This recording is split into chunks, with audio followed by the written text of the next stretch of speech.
भारत के इतिहासों में कुछ महापुरुषों की कहानियाँ भी दबाई गई हैं।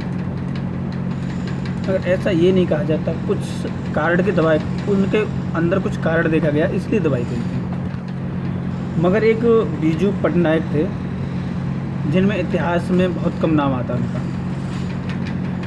बीजू पटनायक, जिनकी इज्जत पंडित जवाहरलाल नेहरू बहुत करते थे, मगर इंदिरा गांधी बिल्कुल नहीं करती थी उनकी इज्जत, उनसे बहुत ज़्यादा नफरत सी करते थे।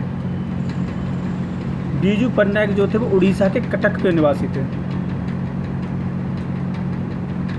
यहाँ तक कहा जाता है कि एक दिन इंदिरा गांधी से बीजू पटनायक की नोकझोंक हुई थी। तो बीजू पटनायक ने कहा था कि आना कभी उड़ीसा, आना कभी उड़ीसा कटक में, दीवारों में चिनवा दूंगा तुमको। इतनी हिम्मत थी बंदे में।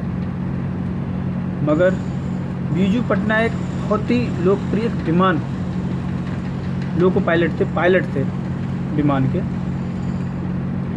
कहा जाता है कि बीजू पटनायक जब द्वितीय विश्व युद्ध चल रहा था, सोवियत संघ ने भारत से मदद मांगी थी, तब बीजू पटनायक को भेजा था।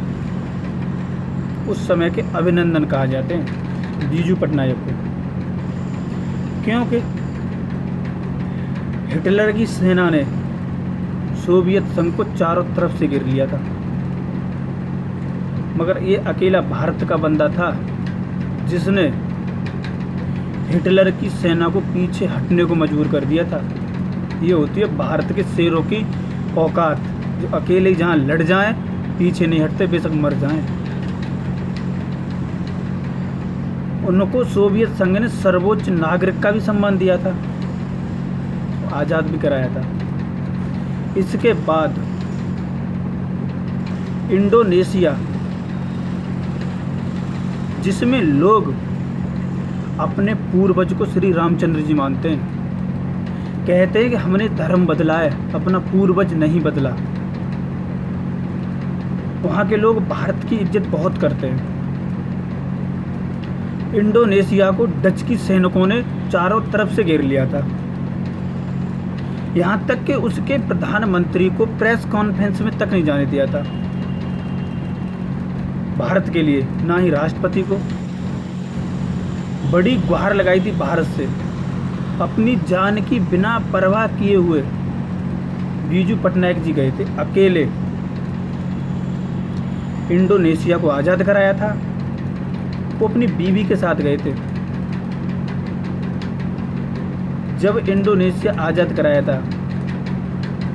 तब वहाँ के इंडोनेशिया के जो राष्ट्रपति थे, उनकी बेटी का जन्म हुआ था। तब उनकी बेटी का जो जन्म का जो नाम रखा गया था, वो बीजू पटनायक की पत्नी ने रखा था।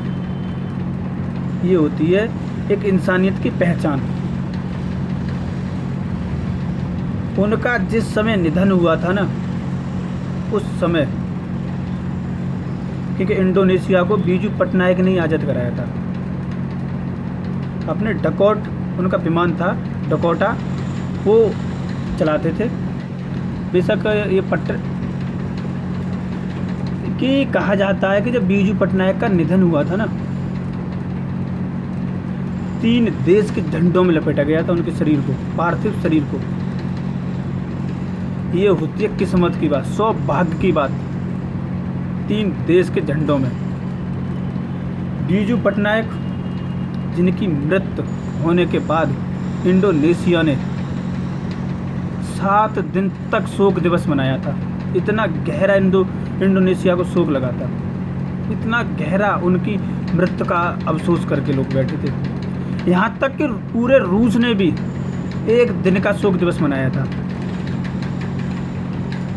और भारत 3 देशों के झंडों में लपेटा गया।